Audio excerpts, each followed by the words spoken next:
Hello everyone, कैसे हैं सारे। आई होप कि आप सभी अच्छे होंगे और अपना बहुत सारा ख्याल भी रख रहे होंगे।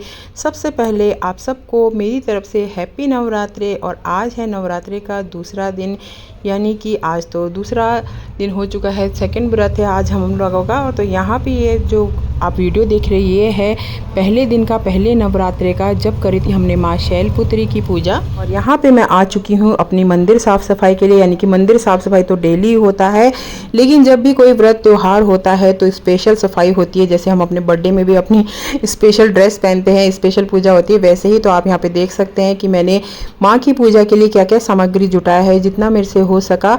और माँ को जो है गुड़हल का पुष्प बहुत पसंद है, ऐसा माना जाता है, तो मैंने भी, और इत्तेफाक से आज हमारे यहाँ पे गुड़हल के फूल बहुत सारे मतलब आजकल हो रहे हैं, और कुछ फूल जो है मैं बाहर से ले आई थी फूलों की दुकान से।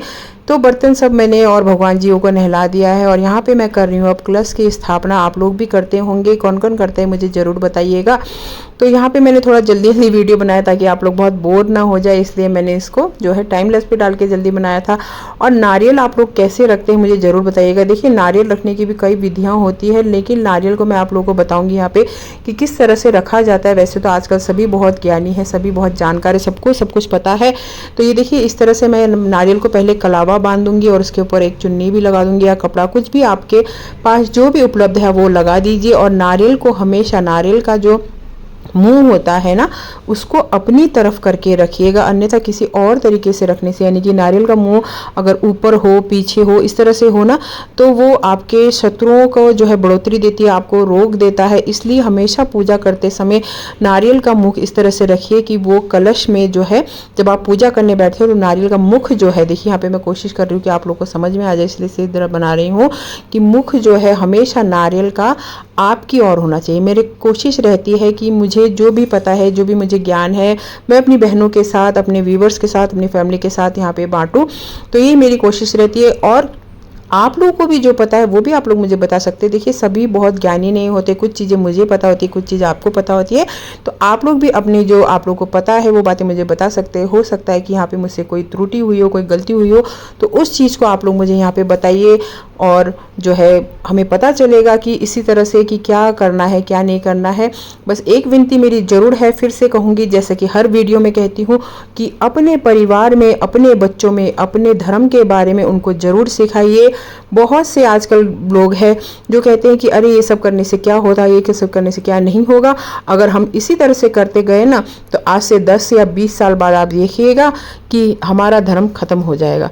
ये ना हो, यही मेरी जो है कामना है, मतलब विनती है आप लोगों से कि आप लोग अपने बच्चों को अपना संस्कार जरूर सिखाइए प्लीज़। हो सकता है बहुत सी बहनें मेरे यहाँ पे कहेंगी कि एक ही बात दोहराती रहती है, लेकिन दोहराने का यही कारण है कि जिस तरह से रस्सी आवत जावत है, सिल पर पड़त निशान, तो जड़मती भी सुजान हो जाता है अगर हम उसे बहुत बार बार कोई चीज़ सिखाते रहेंगे। तो इसीलिए मैं भी यहाँ पे जो है आप लोगों को जड़मती बिल्कुल भी नहीं कह रही हूँ, ये मत समझिएगा। तो बस अपने बच्चों को अपने धर्म, अपने सनातन धर्म के बारे में ज़रूर बताइएगा। बहुत ज़्यादा ना हो, थोड़ा थोड़ा रोज़ रोज़ बताते रहिए। तो यहाँ अब मेरी जो है डेली, पहले मैं जो जैसे डेली रूटीन की पूजा होती है वो शुरू कर रही हूँ, और उसके बाद जो है फिर माँ की पूजा करूँगी। और सामने बहुत सारे व्यूवर्स में उससे पूछते हैं कि कौन सी देवी की पूजा मूर्ति रखी है, सॉरी फ़ोटो रखी है। तो मैं आपको बता दूँ कि ये मेरी माता रानी संतला देवी की फ़ोटो है, जो कि मैंने पहले भी वीडियो में बताया था कि ये हमारी ग्राम देवी है, मतलब हमारी जो आसपास के सभी गाँवों की रक्षा करती है। और मैं सच बताऊं, माँ बहुत शक्तिशाली है, कभी माँ को आजमाना मत, माँ बहुत शक्तिशाली है, बहुत ही माँ दयालु है। तो इसीलिए हमारे अधिकतर घरों में आपको माता की फ़ोटो, मूर्ति ज़रूर देखने को मिलेगी। और हम लोग कोशिश करते हैं कि हर साल माँ के जाके दर्शन करें मंदिर में। पहाड़ों में मेरी माता संतला देवी का वास है। तो यहाँ पे अब मैं जो है पूजा शुरू कर रही हूँ, पुष्प अर्पित कर रही हूँ और तिलक कर रही हूँ प्रभु भगवान जी को। तो इस तरह से मेरी पूजा होती है। आप लोग कैसे करते हैं ज़रूर बताइएगा। अगर मैं अपनी पूजा की वीडियो बनाऊँ तो बहुत लंबी बन जाएगी, इसलिए मैंने शॉर्ट में बनाने की कोशिश की है थोड़ा सा। अगर हो सके तो पूजा में पुष्प जरूर अर्पित करिए, तिलक जरूर करिए भगवान को, जो है मतलब कि सुगंधित पुष्पों से, फूलों से और गंधर्वों से माँ, भगवान को, माँ को प्रसन्न करने का कोशिश करिए। आप लोग को पता ही है आजकल तो यूट्यूब में बहुत सारी जानकारी मिल जाती है, आप लोग को पता ही होगा किस तरह से क्या करना है। तो नवरात्रों में जो भक्त देवी का व्रत करते हैं या जो नहीं भी करते हैं तो वो माँ की पूजा आराधना तो ज़रूर करते होंगे या फिर पाठ ज़रूर करते होंगे। तो उसी को जो है यहाँ पे मैं पाठ थोड़ा सा आज शॉर्टकट में थोड़ा सा सुनाने की कोशिश करूँगी कि आपको पता ही होगा कि माँ के पाठ में, माँ की पूजा में जो है हम एक पाठ पढ़ते हैं जिसे कि हम चंडी पाठ भी कहते हैं। तो जिसमें यहाँ की पहले अध्याय में ये हमें बताया गया था कि किस तरह से प्राचीन काल में जो है स्वरची नामक मनवंतर में सूरत नामक विख्यात एक बहुत ही प्रतापी राजा हुआ करते थे। और वो जो थे सूरत जो राजा थे वो पूरे भूमंडल में एक छत्र राज्य किया करते थे। वो जो है प्रजाओं का पालन करते थे, अपने प्रजा को संतान के समान समझते थे। जिस तरह से कोलादी वंशी नामक क्षत्रिय उनसे द्वेष करने लगे, मतलब बाकी जो राजा थे उनसे द्वेष करने लगे। राजा सूरत को दंड व्यवस्था अत्यंत कठोर थी। अपने विपक्षियों के साथ राजा सूरत भीषण संग्राम किया करते थे और उनमें उनको विजय भी प्राप्त हुई थी। और वो बहुत ही प्रतापी राजा थे। लेकिन जैसे कहते हैं ना कि घर का बेदी लंका ढाए, तो इसी तरह राजा के साथ भी हुआ कि उनके अपने ही जो मंत्री थे वो जो है दूसरे राजाओं के साथ, दूसरे राज्य के राजाओं के साथ मिल गए, उनको राज्य का भेद बता दिया। जिससे कि क्या हुआ कि उन्होंने राजा के ऊपर आक्रमण किया और राजा उस समय तैयार नहीं थे और वो अपना राज्य हार गए और उनको जो है अपने राज्य को छोड़ना पड़ा, त्यागना पड़ा। और वहाँ से तब वो निकल के चले गए थे महर्षि मेधा के आश्रम में। वहाँ जाके वो रहने लगे और वहाँ जाके भी वो अपना राज्य के बारे में ही सोचते थे कि मेरे पूर्वजों ने जो राज्य स्थापित किया था, जो इतना सुंदर मेरा राज्य था, वो न जाने अब कैसा होगा। मेरे जो कर्मचारी थे, मेरे जो सैनिक थे, वो न जाने अब क्या दुख भोगते होंगे, वो मेरी नगर की रक्षा करते भी होंगे या नहीं करते होंगे। मेरे जो पुत्र थे वो किस तरह से अब रहते होंगे। और इन्हीं सब विचारों में राजा लीन रहते थे। और कुछ समय पश्चात वहाँ पे एक वैश्य भी आए जिनका नाम था समाधि। वो वैश्य कुल में उत्पन्न समाधि जो थे और उनका जो था, उनके भी साथ भी यही हुआ था कि उनकी स्त्री और पुत्रों ने अपने स्वार्थ हित जो है समाधि वैश्य को अपने ही घर से निकाल दिया था। और इसलिए वो भी बहुत ही शोकाकुल रहते थे। अपने प्रियजनों ने से जो है, उनके प्रियजनों ने धन लिप्सा के कारण उन्हें घर से निकाल दिया था। और स्वार्थपरायण स्वजनों के ऊपर तुम्हारी इतनी, मतलब उनकी गाढ़ी ममता थी, फिर भी वो उन्हीं के बारे में सोचा करते थे। तो भी वैश्य राजा से बोला कि आपका यह प्रश्न उचित है। मेरा मन स्वार्थी कुटुंबियों के ममता छोड़ने को तैयार ही नहीं है। आप ही बताइए मैं क्या करूं। धन लोलुप्त होके कारण परिवार के जिन सदस्यों ने मेरी दुर्दशा की, मेरा मन उन्हीं को चाहता है। मेरे महानुभव, इतना जानते हुए भी न जाने क्यों मेरे मन में उन्हीं के प्रति प्रेम है। उन लोगों के विरह में कातर होकर मैं आहें भर रहा हूँ, जिसके फलस्वरूप मेरे मन में उथल पुथल मची हुई है। कुटुंबियों का मुझसे कुछ भी लगाव नहीं है, फिर भी मेरा मन उन लोगों के प्रति संतप्त रहता है। समझ नहीं आता कि मैं क्या करूं। तभी मार्कंडेय जी ने कहा, हे ब्राह्मण, इस वार्ता की समाप्ति के बाद ही सूरत और समाधि नामक वैश्य एक साथ ही मेधा मुनि के सम्मुख उपस्थित हुए। मुनि के प्रति सम्मान प्रदर्शन करके वे दोनों वहीं बैठ गए। इसके बाद राजा सूरत और वैश्य में परस्पर कुछ बातचीत होने लगी। राजा ने कहा, भगवान, मैं आपसे एक निवेदन करना चाहता हूँ।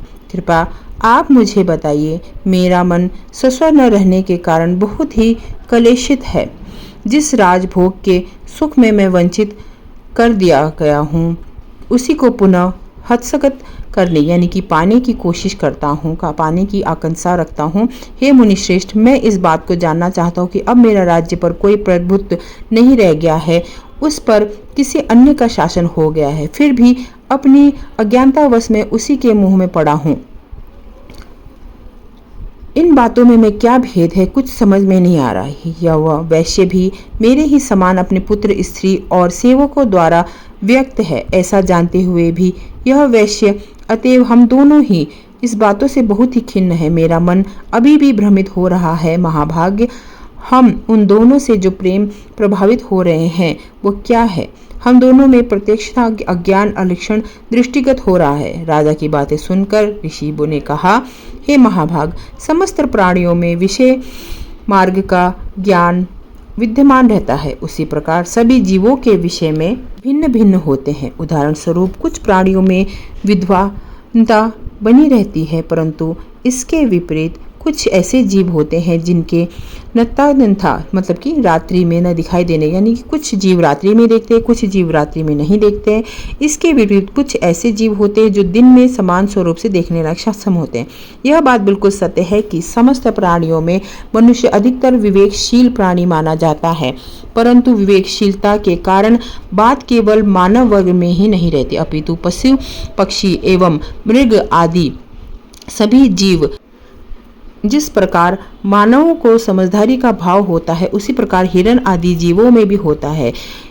इसके साथ ही अन्य बातों में भी इन वर्गों में अनेक समानता होती है। उदाहरण के रूप में तुम्हें इन पक्षियों को ही देख लो, ये स्वयं भूखे रहकर भी अपने बच्चों को अन्न का कण डालकर उन्हें मनुष्य समझदार होकर भी लोभवश होते हैं, उपकार के बदले उपकृत होने के लिए पुत्र की इच्छा करते हैं।